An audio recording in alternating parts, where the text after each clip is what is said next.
트럼프 대통령이 이란과의 협상 시한을 미국 동부 시간 7일 저녁 8시로 하루 연장했습니다.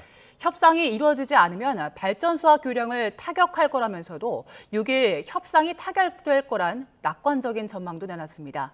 워싱턴 연결해 보겠습니다. 홍상희 특파원, 트럼프 대통령이 이란과의 협상과 또 발전소 공격 시한을 하루 연장했다고요? 네, 트럼프 대통령은 이곳 시간 일요일 공개 일정 없이 골프에 나선 뒤 백악관에 머무르고 있습니다. 오늘 낮 SNS 트루스 소셜을 통해 이란의 협상 시한 연장을 통보했는데요. 트럼프 대통령은 미 동부 시간 화요일 오후 8시라는 짧은 글을 올렸는데 이란 발전소 등 공격을 유예하기로 한 시한을 예고했던 현지 시간 6일에서 7일로 하루 연장하겠다는 뜻으로 보입니다. 트럼프 대통령 오늘 월스트리트 저널과의 인터뷰에서도 이란이 7일 저녁까지 아무런 조치를 취하지 않을 경우 이란의 발전소와 교량이 하나도 남지 않을 거라고 경고했습니다. 지난 1일 대국민 연설에서도 트럼프 대통령은 합의가 이루어지지 않으면 이란의 발전소를 동시에 공격할 거라고 말했죠. 당시 발언 잠시 들어보시죠. If there is no deal, we are going to hit each and every one of their electric generating plants very hard and probably simultaneously. We have not hit their oil, even though that's the easiest target of all. 이란 에너지 시설 타격으로 민간인들이 입을 고통을 우려하지 않느냐는 질문에 트럼프 대통령은 이란 국민은 지옥에서 살고 있고 미국이 그렇게 해주길 바라고 있다고 주장했습니다. 트럼프 대통령은 그러나 전쟁이 언제쯤 끝날 것으로 보느냐는 질문에는 조만간 알려주겠다며 구체적인 답변을 피했습니다. 앞서 SNS에 올린 글에서도 7일은 이란의 발전소와 교량의 날이라며 호르무즈 해협을 열지 않으면 지옥에서 살게 될 거라면서 욕설을 쓰며 발언 수위를 높이기도 했습니다. 네, 지금 저희가 자료화면에서도 모자이크로 보내드릴 수밖에 없는 그런 욕설까지 담겨 있었는데요. 이란에 대한 최후 공격 경고 그리고 협상 타결 가능성도 한편에서 언급을 했네요. 네, 오늘 폭스뉴스와의 인터뷰에서 밝힌 내용입니다. 트럼프 대통령은 폭스뉴스와의 인터뷰에서 이란과 협상이 진행되고 있다면서 현지 시간 6일 협상 타결 가능성이 크다고 본다라고 말했습니다. 그러면서 빨리 합의하지 않으면 이란의 모든 걸 날려버리고 석유를 차지하는 걸 검토하고 있다고 말했습니다. 공격 유예 기한을 하루 앞두고 협상 시한을 7일 오후 8시까지 하루 연장하면서 협상에 대한 낙관적인 메시지를 함께 던진 겁니다. 하지만 파키스탄이 중재에 나섰던 대면 협상이 이란의 회담 거부로 이루어지지 못했고 이 종전 조건에 대한 입장차를 줄이지 못하면서 협상 타결 가능성은 지금으로선 크지 않아 보입니다. 일각에선 호르무즈 해협 재개방과 관련한 일부 합의만 이루어지더라도 트럼프 대통령이 협상 타결을 선언할 가능성도 제기되고 있는데요. 전문가의 말을 들어보시죠. It is a very complicated process, but I think it starts maybe with something narrower with regards to the strait, and then diplomacy can build on that to try to resolve some of the underlying issues. 트럼프 대통령이 공격 유예 시한을 하루 연장했지만 협상에서 이렇다 할 성과가 나오지 않을 경우 이란 전쟁이 확전될 것이란 우려도 커지고 있습니다. 네, 미군이 최정예 특수부대원 수백 명을 투입해서 격추된 F-15 전투기 실종자를 구조한 자세한 소식도 전해졌다고요? 네, 지난 3일 이란에서 격추된 F-15 전투기에서 비상탈출한 장교가 실종되자 미국은 대대적인 수색 작전을 펼쳐서 약 36시간 만에 구조에 성공했는데요. 이 비상탈출한 장교는 이란군의 추적을 피해 권총 한 자루에 의지한 채 2,000m가 넘는 높이의 산을 이동하면서 이 산속 바위 틈새에 숨어 있었던 것으로 알려졌습니다.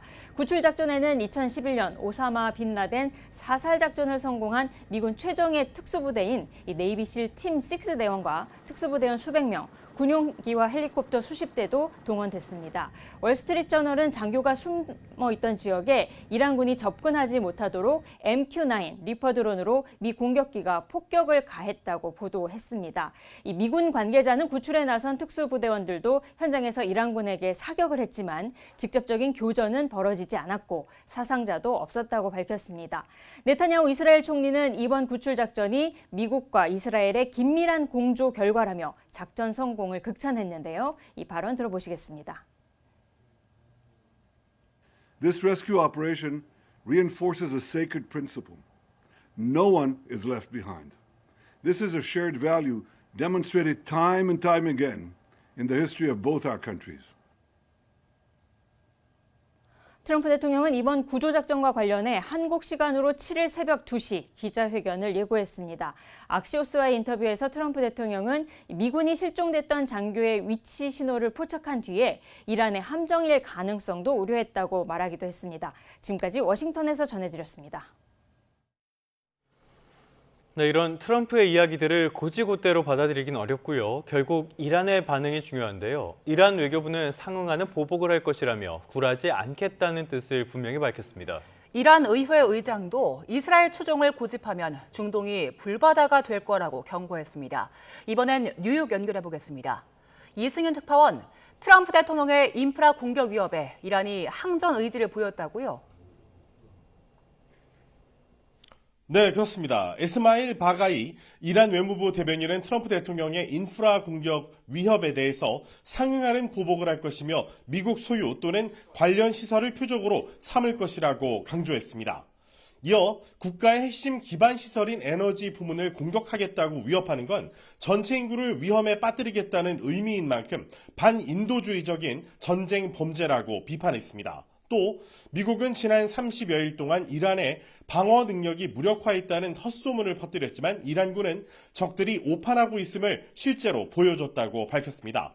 이란군도 신속한 합동 대응 덕분에 적군의 필사적인 구조작전을 저지할 수 있었다고 주장했습니다. 또 트럼프 대통령의 구조 성공 발표에 대해 미군의 뼈아픈 패배와 실패를 정당화하려고 모호한 태도를 보이며 여론을 호도하려 한다고 비난했습니다. 이어 이스파한 남부 영공을 침범한 적의 블랙호크 헬리콥터 2대와 C-130 군용 수송기 1대가 피격됐다며 항공기가 추락해 불타는 장면과 잔해 모습을 공개했습니다. 미국 일간 뉴욕타임스는 미군 수송기 2대가 피격된 것이 아니라 움직일 수 없게 돼서 미군이 의도적으로 폭파한 것이라고 보도했습니다. 이어 이란이 미군 전투기를 격추하고 미군은 조종사 구출에 성공하면서 양국 모두 위험할 정도로 대담해졌다고 분석했습니다. 실제로 사이드 레자 살리히 아미리 이란 문화부 장관은 트럼프 대통령은 불안정하고 망상적이며 개인적, 행동적, 언어적 균형이 결여됐다면서 강도 높게 비판했습니다. 이어 트럼프 대통령은 모순된 입장 사이를 끊임없이 오가 이란인도 미국인도 완전히 분석할 수가 없다고도 비난했습니다. 이란 정부의 입장을 직접 들어보시죠. Iran's reaction would be one of reciprocating any such attack. Our armed forces have made it clear that in case Iran's infrastructure is attacked, we would react in kind. 네, 실제 공격 행동도 있었네요. 이 군사 행동, 중동의 석유 화학 시설을 난타했다는 거죠. 네, 그렇습니다. 모하마드 바게르 갈리바프 이란 의회 의장은 트럼프 대통령을 향해 베냐민 네타냐후 이스라엘 총리의 명령을 따르려는 고집 때문에 중동을 불바다로 몰아넣게 될 것이라고 경고했습니다. 실제로 이란 이슬람 혁명 수비대는 중동의 미군 관련 주요 화학과 석유화학과 에너지 시설을 대대적으로 타격했습니다. 이란군은 이스라엘 하이파 정유소와 아랍에미리트 합산 가스 시설과 알루와이스 석유화학 공장, 바레인의 시트라 석유화학 공장, 쿠웨이트 슈아이바 석유화학 시설 등을 공격했다고 밝혔습니다. 또 이번 공격은 최근 적들이 이란 내 교량과 이 석유화학 단지 등 이란의 민간 기반 시설을 공격한 데 대한 직접적인 응징이라고 선언했습니다. 네, 이란이 호르무즈 해협이 세계를 향해 열려 있지만 적에게만 닫혀 있다고 주장하면서 오만과 해협 통행 보장 방안을 구체화하고 있다고요. 네, 그렇습니다. 이란은 호르무즈 해협이 열려 있다고 주장하면서 오만과 외무부 차관급 회담을 열고 원만한 해협 통항을 보장하는 방안을 논의했습니다. 이란 정부의 입장을 직접 들어보시죠. راجع به بحث تنگه برای جهانیان باز هست ولی برای دشمنان ایران بسته. 호르무즈 해협은 전 세계 해상 원유 물동량의 20%가 지나는 전략적인 요충지로 현재 이란 전쟁으로 안전한 통행이 거의 불가능한 상태입니다. 이란은 호르무즈 해협을 통과하려는 선박의 국적과 선적 화물 종류 등을 고려해서 선별적으로 통항을 허용하겠다는 입장이어서 오만과의 협의 결과에 전 세계의 이목이 쏠려 있습니다. 이란은 평시에도 해협 통과를 원하면 연안국인 이란, 오만과의 조율이 필요하다고 주장하면서 제한이 아니라 안전한 통행 보장과 더 나은 서비스 제공을 목적으로 하고 있다고 주장했습니다. 또 앞으로 전쟁 이전의 규칙이 적용될 것으로 기대해서는 안 된다면서 침략국과 지원국에는 항행 제한과 금지 조치가 불가피하다고 강조했습니다. 이런 가운데 석유 수출국 기구 오페크와 주요 산유국 모임인 오페크 플러스 소속 8개국이 다음 달 원유 생산량을 하루 20만 6천 배럴 늘리기로 했다고 블룸버그 통신이 보도했습니다. 다만 이번 증산 결정은 이란 전쟁으로 인한 석유시설 폭격과 호르무즈 해협 폐쇄로 원유 생산 수송에 차질이 빚어진 상황에서 그저 상징적인 조치에 그칠 전망으로 보입니다. 지금까지 뉴욕에서 YTN 이승윤입니다. 네, 주말 사이에는 미군 전투기 격추와 조종사 구조 작전이 또 하나의 이슈였습니다. 이 구출된 미군 장교가 타고 있던 전투기 F-15는 오랜 기간 미 공군의 주력 기종이었습니다. 그동안 하늘의 제왕으로 군림해 왔는데요. 결국 무력화됐다던 이란 방공망에 의해 개전 이후 첫 격추란 불명예를 안게 됐습니다. 이종원 기자입니다. 애초 이란이 미 전투기 F-35를 격추했다며 공개한 잔해 사진입니다. 하지만 분석 결과 F-15로 파악됐다고 미 언론들은 전했습니다. 4세대 전투기로 평가받는 미 공군의 F-15는 하늘의 제왕, 공중전의 제왕으로 군림해왔습니다. 말 그대로 적 비행기를 잡는 데 특화된 전투기로 원거리와 근거리 전투 모두 대응이 가능합니다. 마하 2를 넘는 속도에 수직 상승이 가능할 정도로 상승력이 뛰어나 공중 기동전에 유리합니다. 특히 긴 항속거리와 엄청난 무장량이 강점으로 개량형의 경우 수발 넘는 미사일을 탑재할 수 있습니다. 미사일 트럭으로도 불리는 이유입니다. 다만 5세대 전투기인 F-22나 F-35처럼 완전한 스텔스 기능을 갖추고 있진 않아 적 레이더망을 피하는 기능은 제한됩니다. 그래서 F-35는 보이지 않는 저격수, F-15는 강하고 빠른 사냥꾼에 비유되곤 합니다. 하지만 결국 무력화했다고 주장했던 이란 방공망에 의해 격추된 첫 전투기로 기록됐습니다.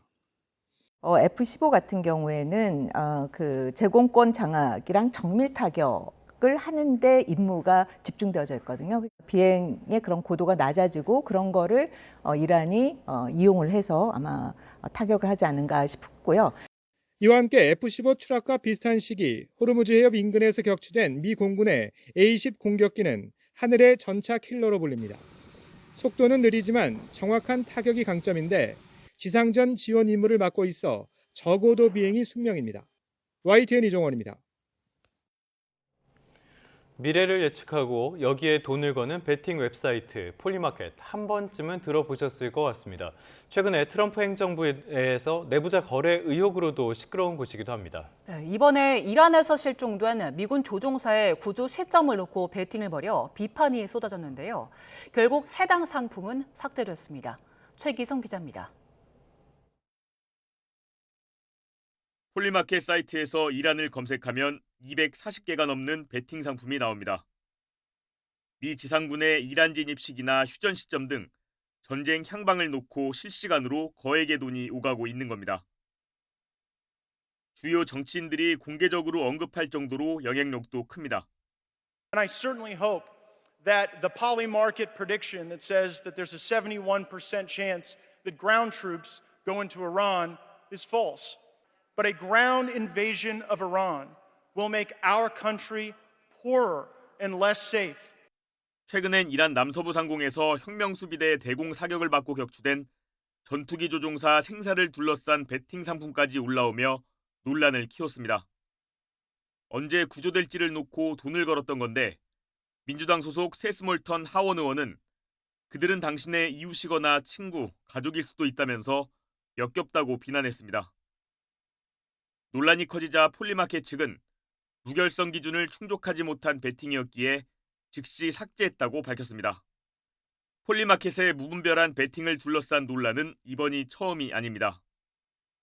여기에 군사기밀을 가진 내부자가 폴리마켓을 이용해 돈을 벌고 있다는 의혹이 제기되기도 했습니다.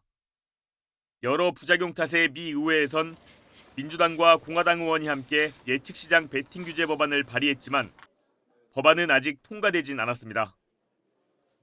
YTN 최기성입니다. 외교부는 외국 선박이 잇따라 호르무즈 해협을 빠져나온 것과 관련해 선박과 국가별 조건이 다른 상황이라고 밝혔습니다. 외교부는 언론 공지를 통해 선박들의 국적과 소유주, 운영사, 화물 성격, 목적지, 선원의 국적 등이 다양하다면서 정부는 선박 선원의 안전을 우선시하고 이를 감안한 선사의 입장을 중시하고 있다고 설명했습니다. 이어 관련 국제 규범 등에 따라 호르무즈 해협 내 우리를 포함한 모든 선박에 대한 자유로운 항행과 안전 보장이 조속히 이루어져야 한다는 입장 아래 관련국들과 소통, 협력하고 있다고 강조했습니다. 정유사와 주유소를 연결하는 석유 대리점 업계가 최고 가격제 시행 이후 유통망 붕괴 위기에 놓였다며 대책 마련을 촉구했습니다. 한국석유유통협회는 호소문을 통해 정유사의 석유 대리점 공급가와 주유소 직접 공급가가 동일해지며 저장비와 운송비, 인건비 등 기본 유통 비용조차 반영하지 못해 손해를 감수하고 있다고 밝혔습니다. 협회는 현재 구조에서는 한 달도 버티기 어렵다며 유통망이 붕괴될 경우 주유소 공급 차질과 소비자 불편으로 이어질 수 있다고 지적했습니다. 이러한 사태로 국제유가 그리고 원자재 가격이 치솟자 각 지자체가 각 분야에 긴급 지원에 나섰습니다. 서울시는 대중교통 이용자에게 현금을 돌려주기로 했고요. 또 경북은 어업인의 기름값을, 강원은 비료값 부담을 덜어주는 등의 지원 대책을 내놨습니다. 이성우 기자입니다. 이러한 사태로 국제 유가가 요동치면서 서민 경제에 비상이 걸렸습니다. 이에 시민들의 교통비 부담을 덜어주기 위해 서울시가 대중교통 지원책을 내놨습니다. 이번 달부터 오는 6월까지 기후 동행카드 31건 이용자에게 매달 3만 원씩 현금으로 돌려주기로 한 겁니다. 고유가 시대에 자가용 대신 대중교통 이용을 유도해 에너지를 절약하겠다는 취지입니다. 결제를 먼저 한 뒤 나중에 환급받는 페이백 방식으로 4월에서 6월 사이 기후 동행 카드를 충전해 이용을 마친 서울 시민이 지원 대상입니다. 에너지 수요는 줄이고 교통비 부담은 실질적으로 낮추어서 대중교통을 이용할수록 이득이 되는 구조를 만들겠습니다.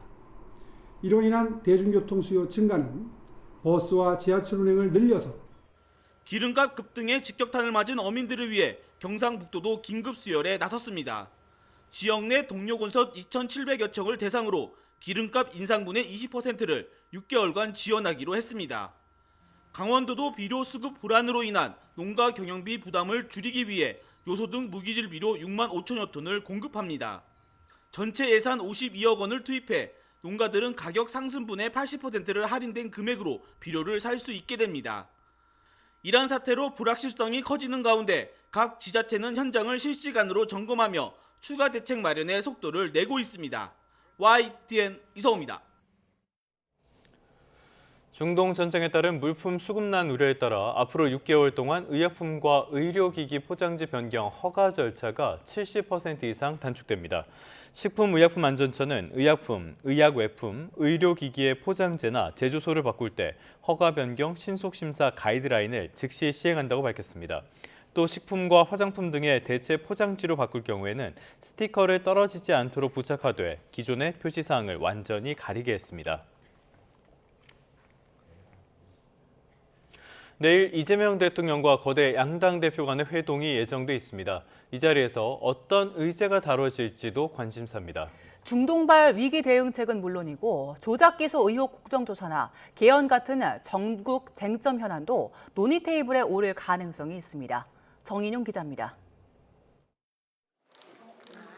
이재명 대통령이 제안한 이번 여야정 민생경제협의체 회담에는 제1야당인 국민의힘 장동혁 대표와 송원석 원내대표 모두 참석합니다. 중동 전쟁발 고유가 고환율과 에너지 수급 대책 등이 우선 의제로 다뤄지겠지만 민감한 현안 역시 테이블에 오를 거란 전망이 나오는 이유입니다. 민주당 주도로 이루어지고 있는 전임 정권 검찰의 조작 기소 의혹 국정조사 같은 사안이 대표적입니다. 지금 공소 취소 문제나 민주당이 여러 악법들을 밀어붙이고 있는 부분에 대해서는 대통령도 일정 역할을 해야 된다는 말씀도 드려야 될 것 같습니다. 국민의힘은 이재명 정부의 부동산 정책으로 수도권 전월세 시장이 불안정해지고 있다고 주장해온 만큼 관련 언급도 내놓을 수 있습니다.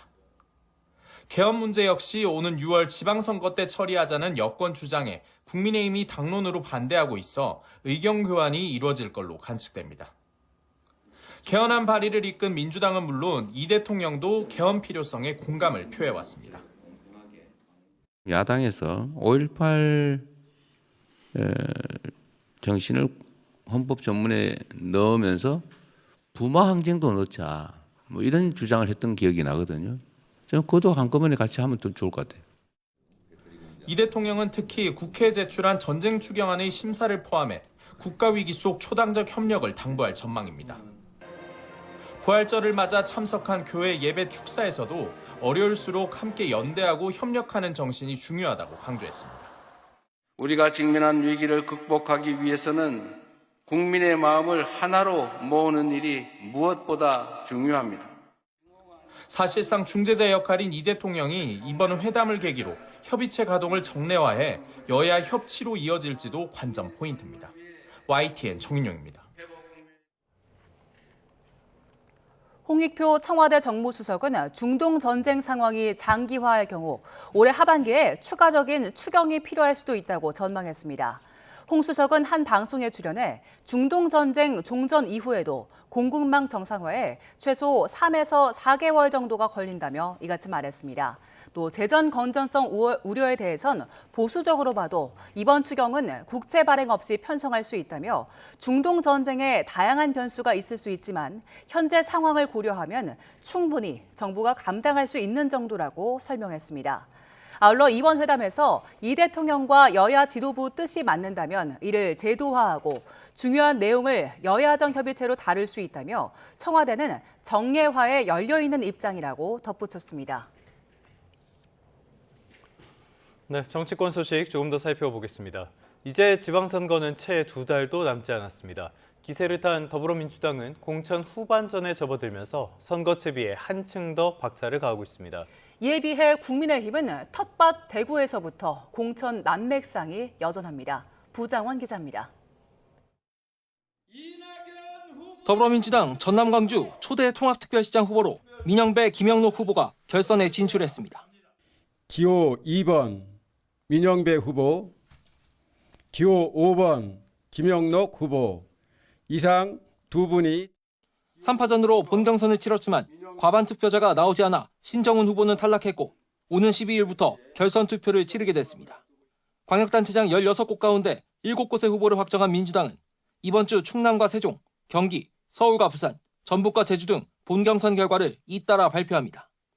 공천 막바지에 접어든 모습으로 대한민국 정상화를 기치로 한 선거 슬로건과 홍보 전략도 공개하며 본선 채비에 박차를 가하고 있습니다.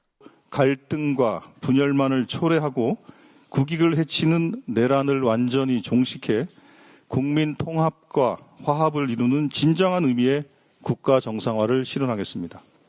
반면 국민의힘은 텃밭 대구부터 공천 난맥이 여전합니다. 컷오프된 주호영 의원과 이진숙 전 방통위원장의 반발이 거센데 양쪽 다 무소속 출마도 불사할 태세입니다. 이 경우 민주당 후보로 확정된 김부겸 전 총리까지 4파전이 펼쳐지게 됐는데 당 안팎에선 사상 처음 대구시장을 민주당에 내줄 수도 있다는 위기감도 분출했습니다. 그런데 대구, 보수의 심장 아닙니까? 대구시장을 뺏기면 어떻게 되겠습니까? 그래서 거당적으로 생각을 해달라.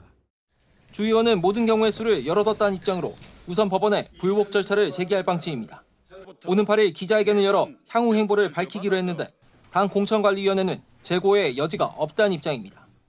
저희 국민의힘 당을 엄청 사랑하시는 분이고 또 그렇기 때문에 저는 아마 큰 변화 없이 있을 거라고 저는 생각합니다. 승부처 경기도는 주소지 이전 기한이 지나 유승민 전 의원과 김문수 전 장관 출마가 무산된 상황. 경쟁력 있는 후보를 다시 찾아야 하는데 공관위는 추가 공모 여부를 조만간 다시 논의하기로 했습니다. YTN 부장원입니다.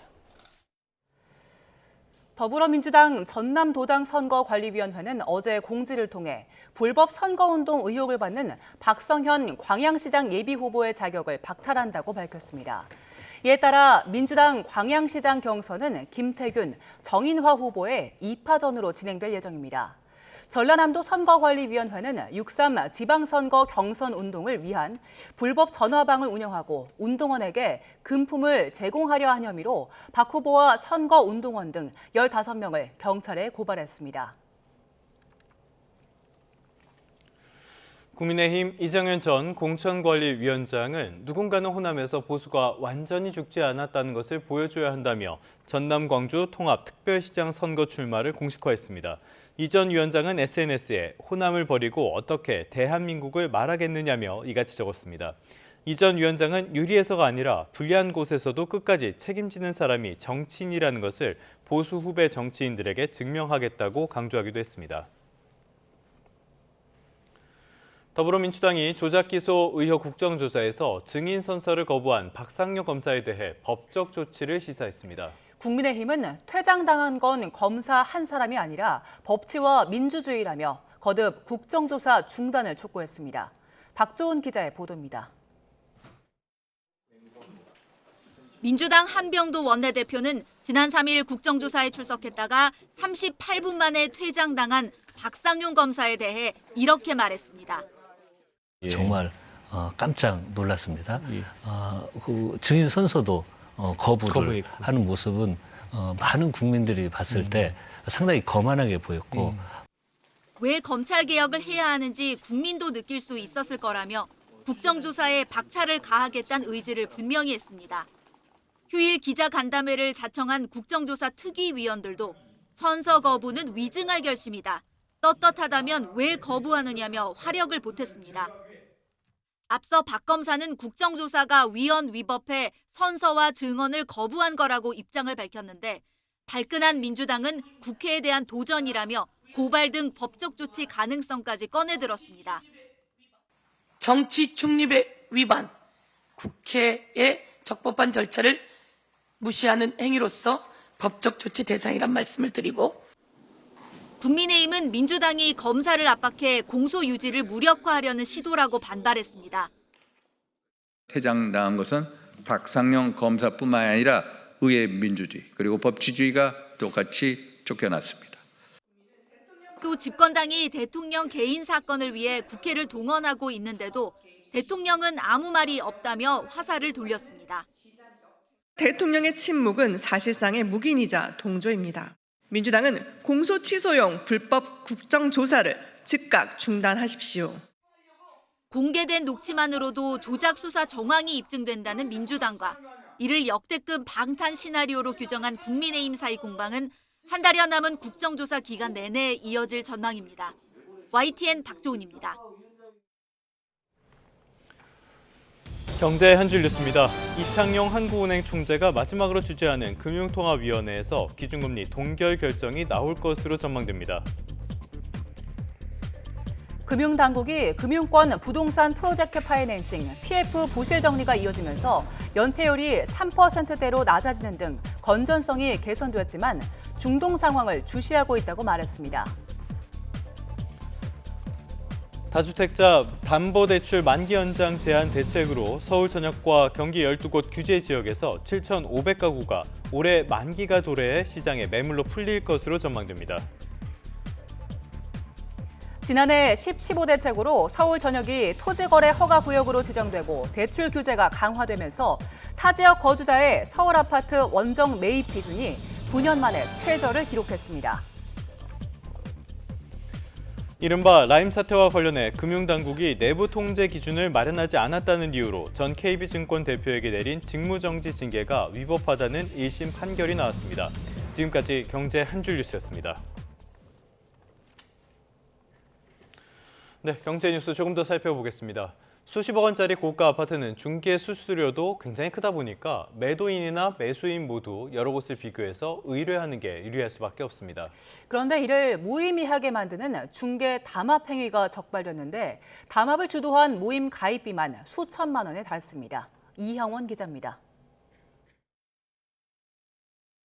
서울 서초구 반포 일대 아파트입니다. 대표적인 초고가 단지들로 수십억짜리는 물론 100억 원이 넘는 매물도 수두룩합니다. 계약 한 건당 수수료도 상당하다 보니 중개인 경쟁이 치열할 수밖에 없는데 이를 무력화하는 중개 담합 행위가 적발됐습니다. 회원제 모임을 만들어 비회원과는 공동 중개를 막아 소비자 선택권을 제한한 겁니다. 많게는 70개 넘는 업체들로 조직됐는데 가입비만 2, 3천만 원에 달했습니다. 서울시는 이런 모임을 주도한 중개사와 중개보조원 등 2명을 중개사법 위반 혐의로 검찰에 넘겼습니다. 또 해당 보조원을 고용해 제대로 관리 감독하지 않은 중개인도 함께 송치했습니다. 매수인 기준으로 말씀을 드리면 아파트 매물에 대한 선택권이 제한되어서 아파트를 구입하는 데 어려움을 겪을 수 있고요. 매수 가격이나 중개 수수료 흥정량이 더 줄어들어서 비용 부담이 커질 수 있습니다. 이렇게 경쟁을 저해하는 공동중개 제한 행위는 3년 이하 징역이나 3천만 원 이하 벌금에 처해집니다. 서울시는 내부 제보로 중개사들의 조직적인 담합 행위를 처음 적발했다며 관련 범죄를 알게 되거나 피해를 봤다면 적극적으로 신고해달라고 당부했습니다. YTN 이영훈입니다. 현재 충청과 호남을 중심으로 비가 내리고 있습니다. 비는 오전 중 전국으로 확대되겠고요. 낮까지 이어지겠습니다. 양은 5에서 20mm 정도로 많진 않겠지만 돌풍과 벼락 또 쌀아구박을 동반해 요란하게 내릴 수 있겠고요. 먼지가 섞인 황사비가 내릴 가능성이 있어서 최대한 맞지 않도록 주의하셔야겠습니다. 비가 그친 뒤에는 맑은 하늘이 드러나겠지만 황사의 영향으로 전국 곳곳에 공기가 탁하겠습니다. 수도권과 영동 그리고 충청 지역은 오후에 또 남부지방과 제주도는 밤에 대기질이 나쁨 수준을 보이겠습니다.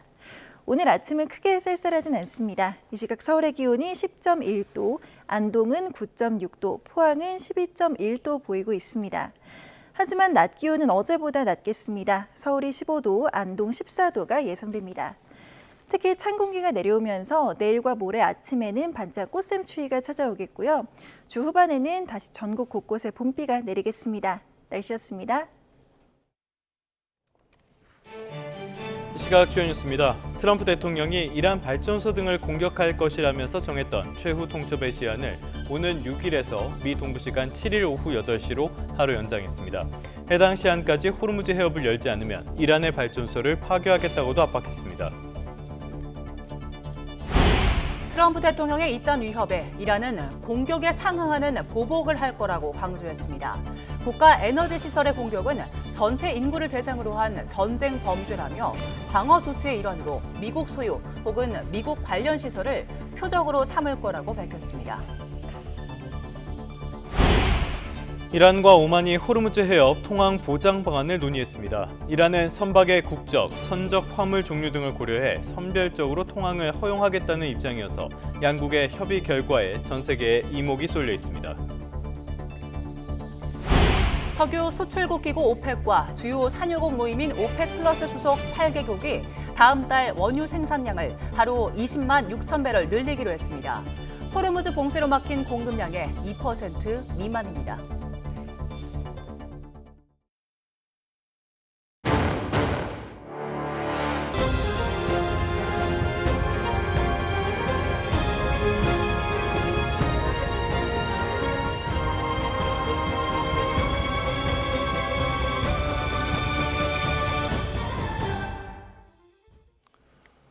네, 다시 중동 상황 하나하나 살펴보도록 하겠습니다. 이란 발전소 등을 공격할 것이라면서 최후 통첩 시한을 오는 6일로 정했던 트럼프 대통령이 미 동부 시간 7일 오후 8시를 시한으로 다시 통보했습니다. 트럼프는 자신의 SNS에 미 동부 시간 화요일 오후 8시라는 짧은 글을 올렸습니다.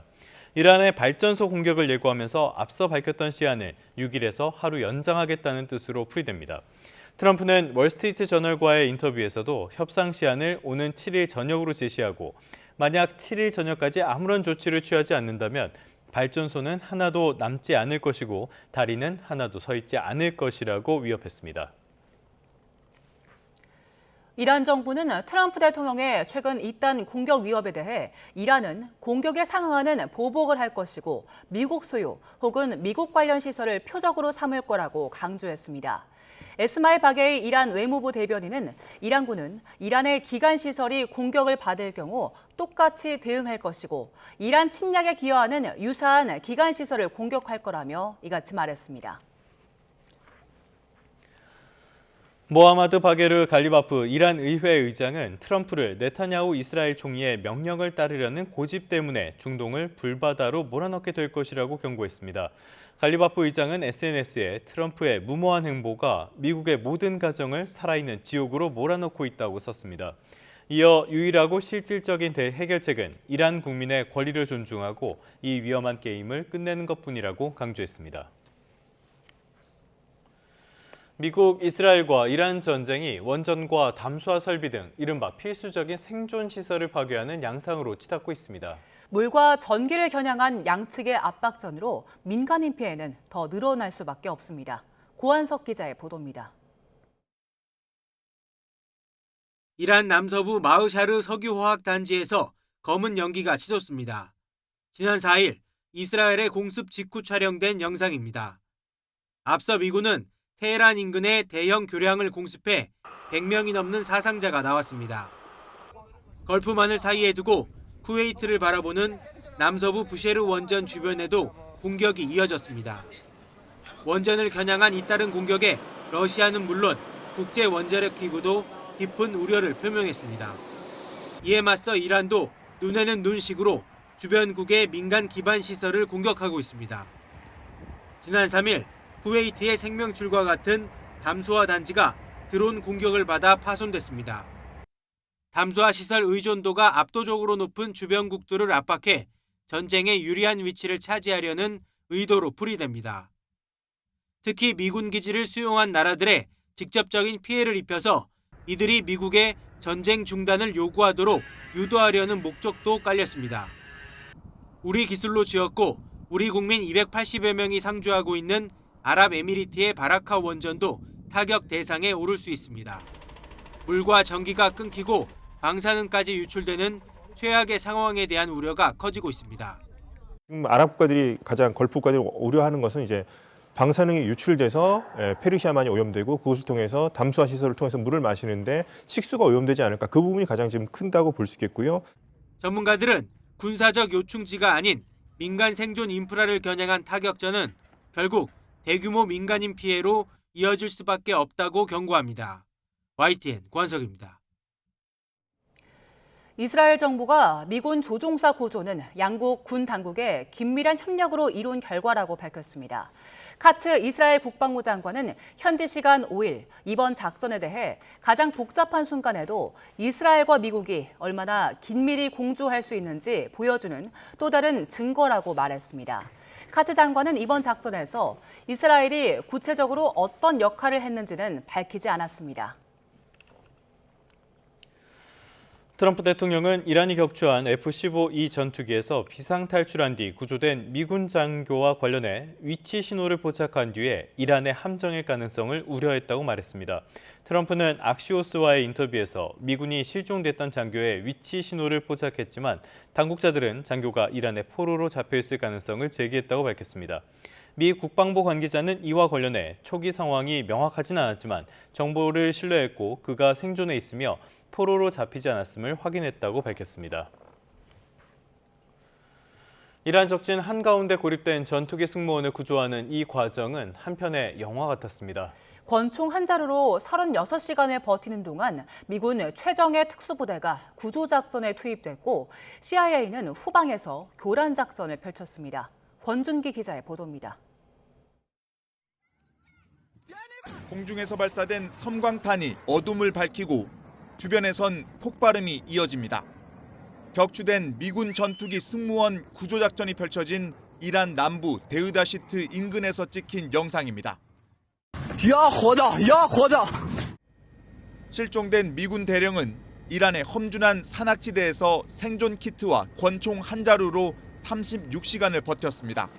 조표호는 이란군 포위망의 바위 틈에 몸을 숨기고 부상당한 몸으로 해발 2,000m 능선을 따라 이동을 감행했습니다. 자신의 위치를 알리는 신호 송출기 사용도 최대한 자제해야 했습니다. 이란군의 추적을 피하기 위해서입니다. Some members of the Iranian civilian population looking for him. It's an electronic nightmare in the sense that all it takes is for one person to spot him. 구조작전에는 오사마 빈 라덴 제거 작전을 수행한 최정예 특수전 부대 네이비실 팀 6가 투입됐고 미군 드론과 전투기는 대령에게 접근하지 못하도록 이란군 차량 행렬에 폭탄을 투하했습니다. CIA는 미군 장교가 이미 구조돼 차량으로 이동 중이라는 허위 정보를 퍼뜨리며 교란 작전을 폈습니다. 구조 뒤에도 위기의 순간을 맞았습니다. 탈출 작전에 투입된 수송기가 고장나 적진 한가운데 고립된 겁니다. 결국 새 수송기가 급파됐고 고장난 수송기는 이란이 확보하지 못하도록 자체 폭파시켰습니다. 트럼프 대통령은 구조된 전투기 승무원은 매우 존경받는 대령이라며 시도조차 쉽지 않은 고난도 구조작전이 성공했다고 강조했습니다. YTN 권중기입니다. 우리의 가장 큰 관심사는 바로 이곳이죠. 이란이 호르무즈 해협을 통과할 수 있는 선박을 선별하겠다는 방침을 구체화했습니다. 해협 통제는 오직 적국에게만 한다는 건데 이런 상황에서도 프랑스와 일본 등 서방 측 선박들이 잇따라 해협을 통과하고 있습니다. 오만 무스카트에서 안동준 기자가 보도합니다.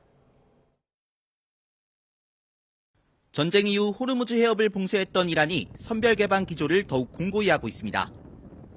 이란은 최근 이라크를 콕 집어 언급하며 해협에 부과된 어떤 제한 조치에서도 예외라는 점을 분명히 했습니다. 지난달 국제해사기구 이란 대표가 적과 연계된 선박 외에는 모두에게 열려 있다고 밝힌 데 이어 통제권의 명분을 다시 한번 강조한 겁니다.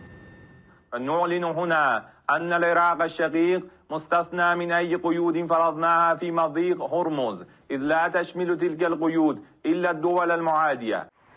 이와 맞물려 생필품 등 인도주의적 물자를 실은 선박 통행도 허용됐다는 외신 보도가 잇따르고 있습니다. 하지만 이란의 이 같은 행보를 두고 실효성에 대한 의구심은 여전합니다. 이라크 국적 선박은 허용한다 해도 정작 이라크산 원유를 실은 제3국 선박에 대해서는 구체적인 통행 기준을 밝히지 않고 있기 때문입니다. 주목할 점은 서방 국가들의 움직임입니다. 최근 프랑스 선박이 서방 진영 가운데 처음으로 해협을 통과한 데 이어 일본 선박 통행 사례도 확인됐습니다. 이들 선박은 모두 이란이 지정한 항로를 따라 이동했는데 결국 이란 측과 사전 합의나 조율을 거쳐 통행권을 확보한 것으로 분석됩니다. 이란이 해협 통과를 원하는 국가들과 개별 협상을 벌이는 양상이 뚜렷해지면서 이란이 주장하는 해협 통제권은 더 실질적인 힘을 갖게 될 거란 분석이 나옵니다. 오만 무스카트에서 YTN 안동준입니다. 이런 상황에서 호르무즈 해협 연안국인 이란과 오만이 원활한 해협 통항 보장 방안을 논의했다고 오만 국영통신사가 현지 시간 5일 소셜미디어를 통해 밝혔습니다. 양국은 외무부 차관급 회담을 열고 양측 전문가들이 참석한 가운데 현재 지역 정세를 고려한 해협 통항 보장 방안을 논의했고 가능한 선택지들을 검토했습니다.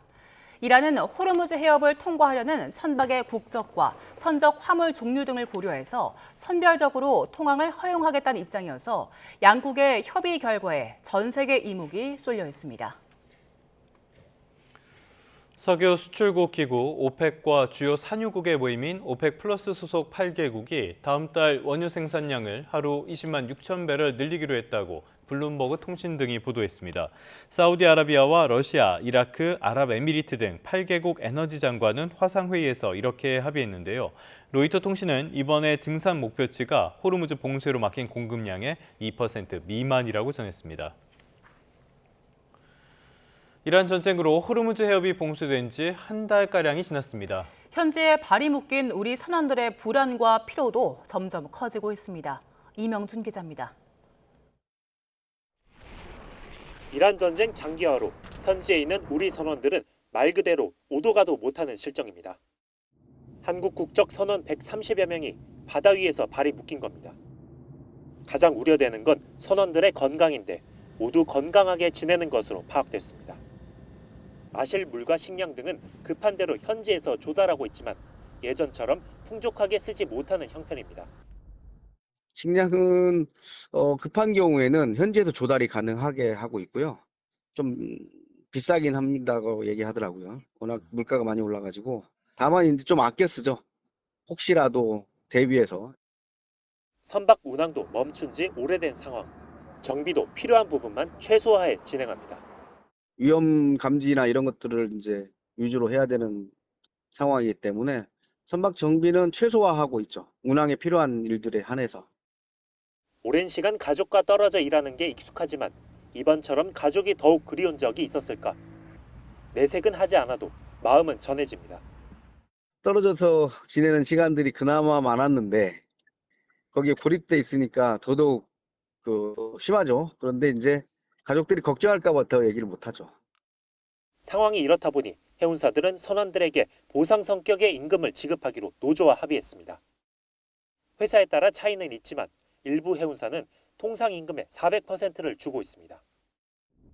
그래도 선원들은 하루빨리 평화가 찾아와 예전처럼 드넓은 바다를 항해하는 걸 무엇보다 바라고 있습니다. 작게 끝날 거라고 생각했던 게 길어지다 보니까 생기는 피로감 때문에 조금씩 더 길어지면 피로감이 더 커질 거라고 생각이 듭니다. 제일 중요한 건 전쟁이 빨리 끝나는 거죠. YTN 유명준입니다.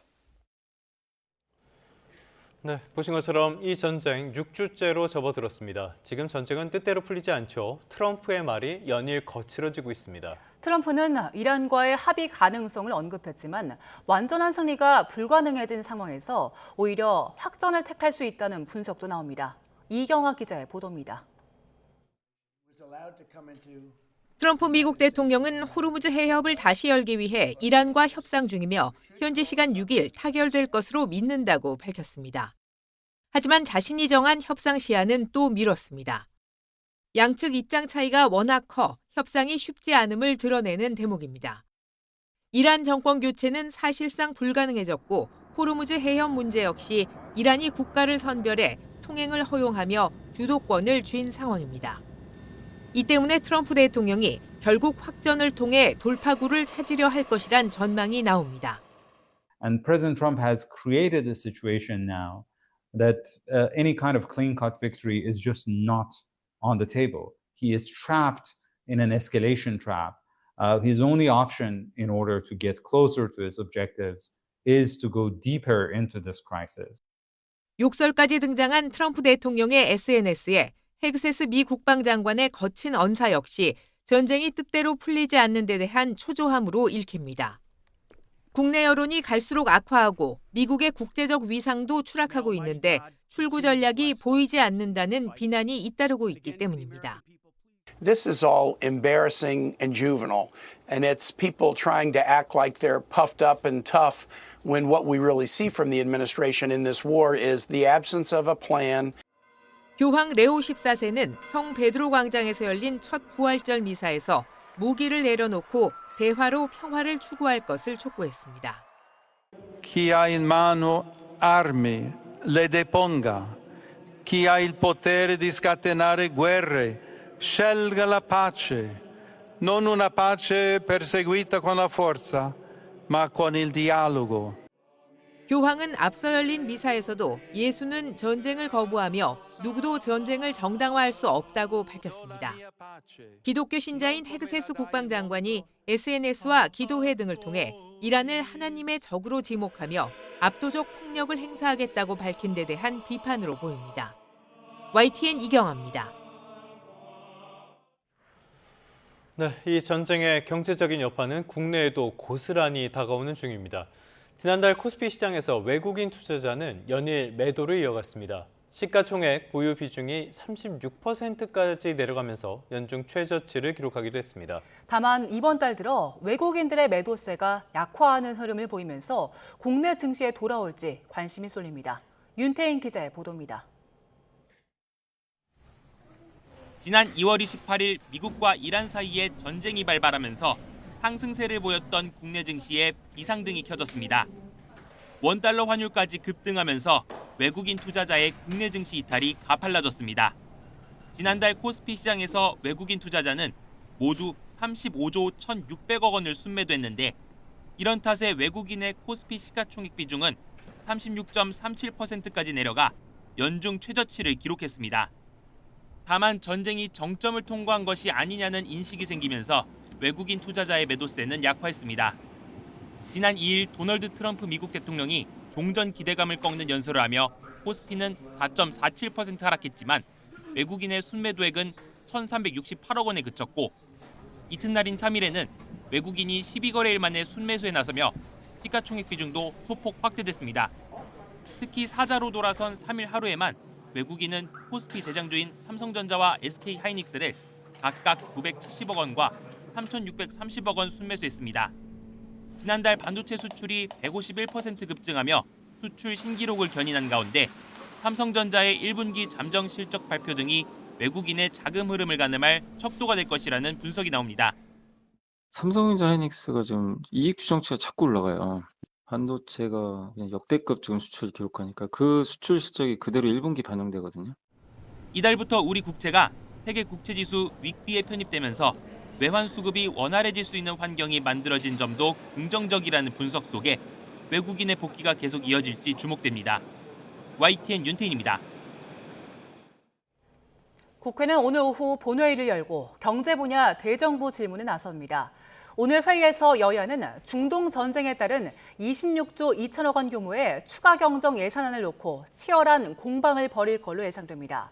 여야는 또 고환율, 고유가 등 경제 상황에 대한 부처별 대응 전략 등도 집중 점검할 계획입니다.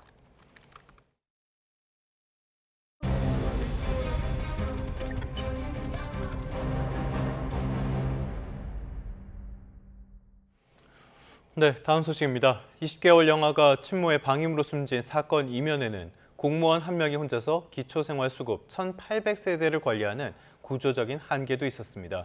여기에 이 가정은 취약계층 아동을 밀착 관리하기 위한 서비스도 신청하지 않아서 관련 지원을 받지 못했던 걸로 확인됐습니다. 이현정 기자의 보도입니다. 친모 A씨의 방임으로 20개월 아이가 숨지기 불과 일주일 전. 지자체는 전화 상담에서 별다른 이상 징후를 발견하지 못했습니다. 마지막 방문 상담은 지난해 2월이었고 이후 아이가 숨진 채 발견되기 전까지 방문은 이루어지지 않았습니다. 상담 방식이나 빈도를 규정하는 지침이 없고 담당 인력이 부족해 자주 살피지 못했다는 게 지자체 해명입니다. 실제로 관련 자료를 보면 A씨가 사는 인천 9월 사동의 기초생활수급자 담당자는 단 한 명으로 혼자서 1,800세대를 관리해야 하는 상황. 1인당 담당 세대 수는 지난 5년 내내 인천시 136개 동 가운데 2위였습니다. 이렇게 현장에서 인력난 속에 고군분투하던 사이 아이는 영양결핍으로 숨을 거뒀습니다. 담당 인력 충원이 필요하다는 지적과 함께 복지 전문가들은 또 다른 아쉬움을 말합니다.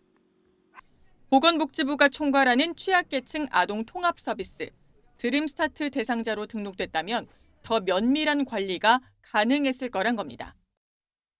드림스타트는 개별 취약계층의 생활환경을 파악해 아동의 건강관리와 심리검사, 부모교육과 취업 연계 양육상담 등 맞춤 서비스를 제공하고 필요한 경우 민간 프로그램까지 연결해주는 제도입니다. 기초생활수급자이자 한부모 가족인 A씨 가정은 위험군으로 분류돼 3개월 주기로 사례 관리가 가능했을 것으로 보이는데 구청은 A씨가 먼저 서비스를 요청한 적이 없어 지원 여부에 대한 협의가 이루어지지 못했다고 설명합니다. 하지만 이미 공적 부조를 받고 있었던 A씨에게 지자체에서 먼저 서비스를 안내할 수는 없었는지 지적하는 목소리도 나옵니다. 수급자면 100% 드림스타트 사례거든요. 면밀하게 공조만 했어도 사실은 상당 부분 지금 아동학대는 예방되고 있는 상황이라고 고립된 가정일수록 쉽게 드러나지 않는다는 점을 고려해 정부 지원이 빠뜨림 없이 가닿을 수 있도록 하기 위한 고민이 필요해 보입니다. YTN 이현정입니다. 사건 사고 소식입니다. 어젯밤 11시 반쯤 대전 중구 대흥동 교차로를 달리던 택시와 SUV가 정면 충돌했습니다.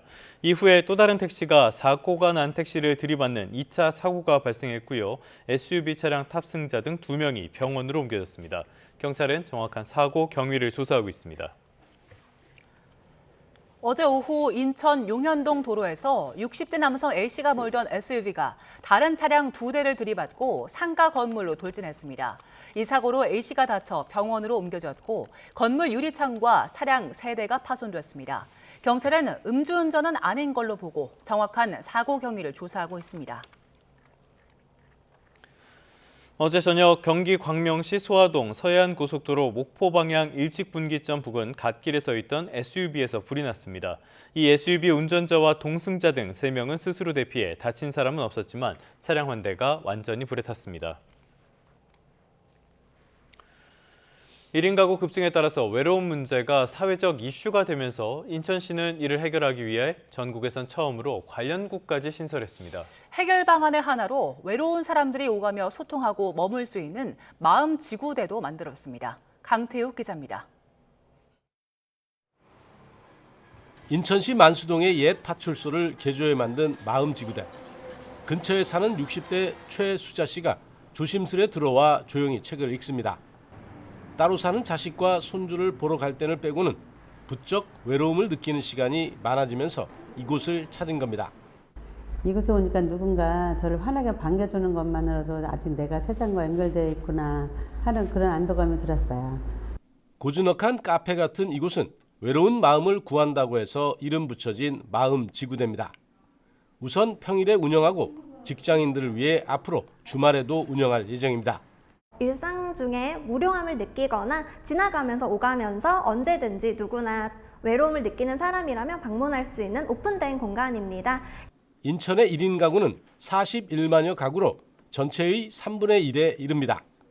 인천시는 올해 초 전국에서는 처음으로 2개 과를 포함한 외로움 돌봄국을 만들고 이처럼 지구대까지 만들었습니다. 앞으로 2호점, 3호점 점진적으로 확대해 나가면서 이곳이 외로운 분들이 그야말로 소통하고 공감하고 그래서 뭔가 삶의 의미를 의욕을 갖도록 하는 공간으로 탄생시켜 나가겠습니다. 외로움, 고립 등으로 어려움을 겪는 시민들이 지역사회와 다시 연결될 수 있도록 돕는 가교 역할을 할 수 있을지 주목됩니다. YTN 강태욱입니다. 그룹 방탄소년단 BTS 5집 아리랑이 미국 빌보드 메인 멤버 차트 빌보드 200에서 K-팝 사상 처음으로 2주 연속 1위에 올랐습니다. 빌보드는 차트 예고 기사를 통해 방탄소년단 5집이 힙합 스타 카니에 웨스트의 신보 불리와 멜라니 마르티네즈의 하데스 등을 제치고 지난주에 이어 정상을 차지했다고 밝혔습니다. K-팝 가수 앨범이 빌보드 200에서 2주 연속 1위를 차지한 건 이번이 처음입니다.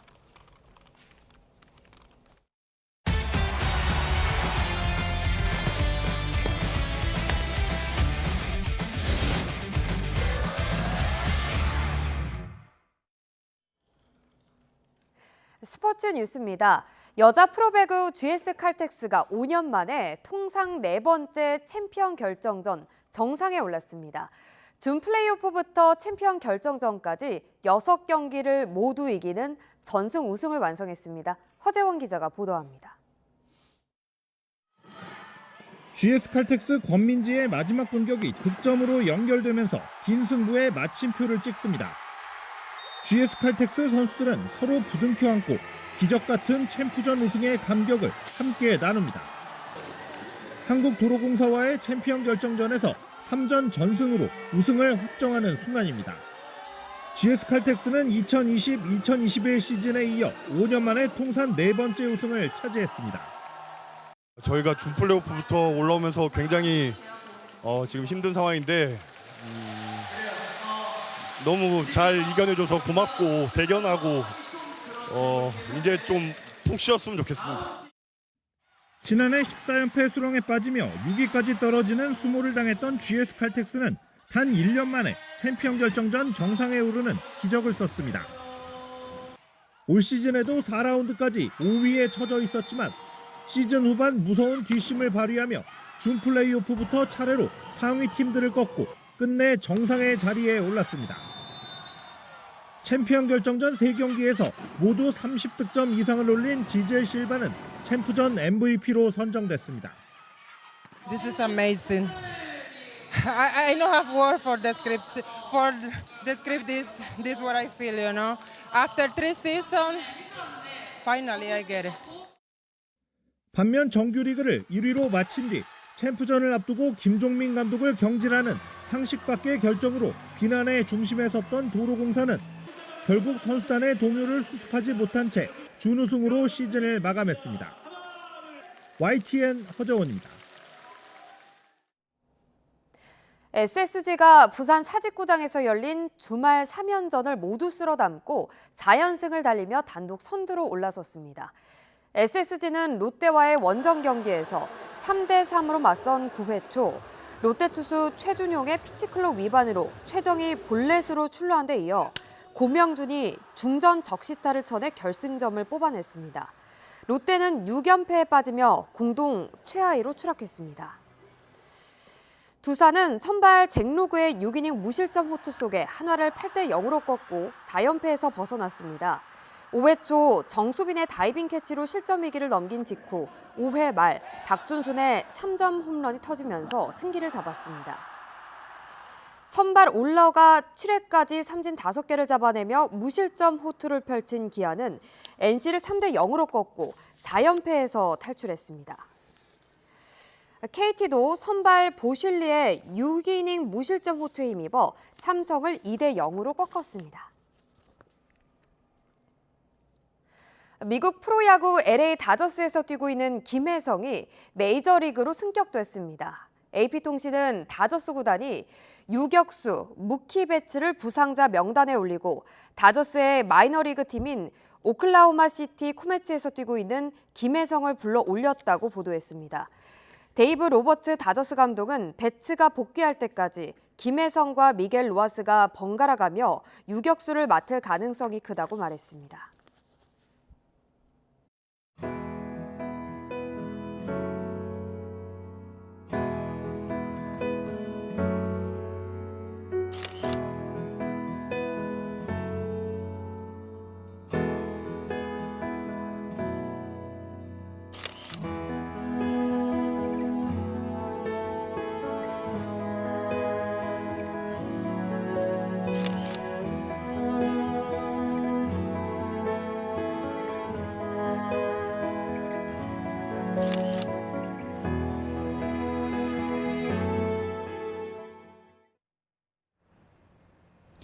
월요일인 오늘 전국에 봄비가 내리겠습니다. 지금은 충청과 호남을 중심으로 비가 내리고 있고요.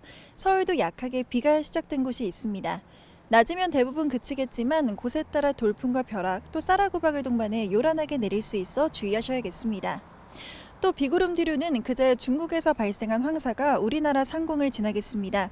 일평균 농도는 보통 수준이 예상되지만 수도권과 영동 그리고 충청 지역은 오후에, 남부지방과 제주도는 밤에 대기질이 나쁨 수준을 보이겠습니다. 곳곳에 비가 내리긴 하지만 크게 쌀쌀하진 않습니다. 이 시각 서울의 기온이 10.3도, 대구 9.8도 등 어제보다 조금 높게 출발하고 있습니다. 하지만 한낮에는 예년 기온을 다소 밑돌겠습니다. 서울과 대전 15도, 대구는 16도가 예상됩니다. 특히 찬 공기가 유입되면서 화요일과 수요일 아침에는 반짝 꽃샘 추위가 나타나겠고요. 이후 목요일과 금요일 사이에는 또다시 전국 곳곳에 봄비가 내릴 전망입니다. 이번 주 잦은 비 소식에 기온 변화도 무척 클 걸로 예상됩니다. 옷차림과 건강관리에 각별히 신경 써주시기 바랍니다. 지금까지 YTN 정수현입니다. 뉴스타트 3부 잠시 뒤에 이어집니다.